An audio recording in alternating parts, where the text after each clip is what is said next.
கர்த்தருடைய வார்த்தைகளாகிய இந்த பரிசுத்த வேத வசனங்கள் ஒரு மனுஷனுடைய வாழ்க்கையில வெளிப்படுத்துகிற வல்லமைகளை குறித்து நம்ம தொடர்ந்து தியானித்து வருகிறோம். இன்றைக்கு என்ன பார்க்க போகிறோம்னா, எபேசியருக்கு எழுதின நிருபத்துல 6ஆம் அதிகாரம் 13வது வசனத்திலிருந்து 17வது வசனத்து வரைக்கும் நம்ம வாசிக்கும் பொழுது, அந்த சர்வாயுத வர்க்கம், தேவனுடைய சர்வாயுத வர்க்கம் என்று சொல்லிங்கிற தலைப்புல ஒரு 6 காரியங்களை இங்க கொடுக்கப்பட்டிருக்கிறது. அதுல முக்கியமானது எதுன்னு பார்த்தா, அந்த 6 காரியத்துல மற்ற 5 காரியங்களுமே நம்மை பாதுகாத்துக் கொள்கிற காரியங்களா இருக்குது. பாத்தீங்கன்னா, சத்தியம் என்னும் கச்சை, நீதி என்னும் மார்க்கவசம், இரட்சண்யம் என்னும் தலைச்சீரா, ஹெல்மெட்டு, விசுவாசம் என்னும் கேடகம், இப்படி பல காரியங்களை குறித்து அங்க போட்டிருந்தாலும், இதெல்லாம் எதிரிகள் நம்மை தாக்கும் பொழுது நாம் பாதுகாத்துக் கொள்ளுகிறது, நம்மை பாதுகாத்துக் கொள்ளுகிறதுக்கான உபகரணங்களா தான் இருக்குது. ஆனா ஒரே ஒரு காரியம் பாத்தீங்கன்னா, நம்ம எதிரியை தாக்குகிறதற்கு தேவையான விஷயமா இருக்குது. கடைசியா போட்டிருக்கு, தேவ வசனமாகிய ஆவியின் பட்டயம்.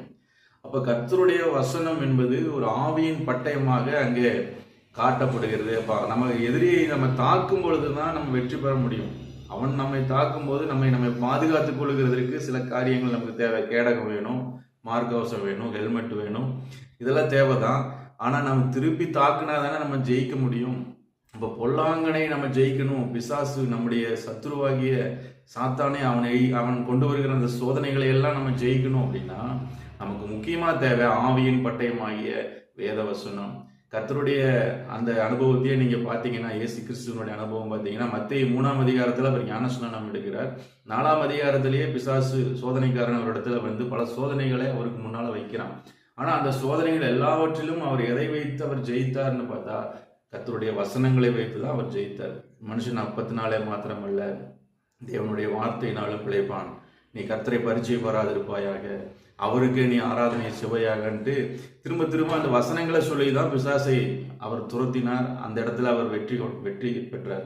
அப்ப இதை நம்ம பார்க்கும் பொழுது, இன்றைக்கு நமக்கு வேத வசனங்கள்ல அதிகமாய் நமக்கு பழக்கம், அதுல இருக்கிற அந்த தியானம், அதை வாசிக்கிறது, இதெல்லாம் தான் நமக்கு ரொம்ப ரொம்ப அவசியமா இருக்கு. அநேக இடங்கள்ல இன்னைக்கு வெறும் ஆராதனையோடு முடித்து விடுகிறாரு. ஆராதனைக்கு அதிக முக்கியத்துவம் கொடுத்து வெறும் பாடல் ஆராதனையோட எல்லாம் முடிஞ்சு போகுது. பாடல் ஆராதிக்கிறது தான் ஒரு ஆவிக்குரிய அனுபவம் என்று சொல்லி அப்படி நம்ம நினைத்து கொண்டிருக்கிற ஒரு நாட்கள்ல நம்ம வந்துட்டோம். ஆனா இன்றைக்கு நமக்கு ரொம்ப ரொம்ப தேவை எது? ஆராதனையும் அவசியம்தான். ஆனால் அதை காட்டிலும் மிக அவசியம் கர்த்தருடைய அந்த வார்த்தையாகிய இந்த பரிசுத்த வேத வசனங்கள். அதிலே நாம் பழக்கம் உள்ளவர்களாக, அதை தினந்தோறும் தியானித்து நம்முடைய வாழ்க்கையில கொண்டு வருகிறவர்களாக, அதை பட்டயமாக சாத்தான் மேல பயன்படுத்துகிறவர்களாக நம்ம மாற வேண்டும். அப்பொழுதுதான் கர்த்தர் நம்மளுடைய வாழ்க்கையில அவர் நினைத்த எல்லா காரியங்களும் நம்முடைய வாழ்க்கையில் நிறைவேறுகிறதா இருக்கிறது. God bless you. மீண்டும் நாளைக்கு சந்திப்போம்.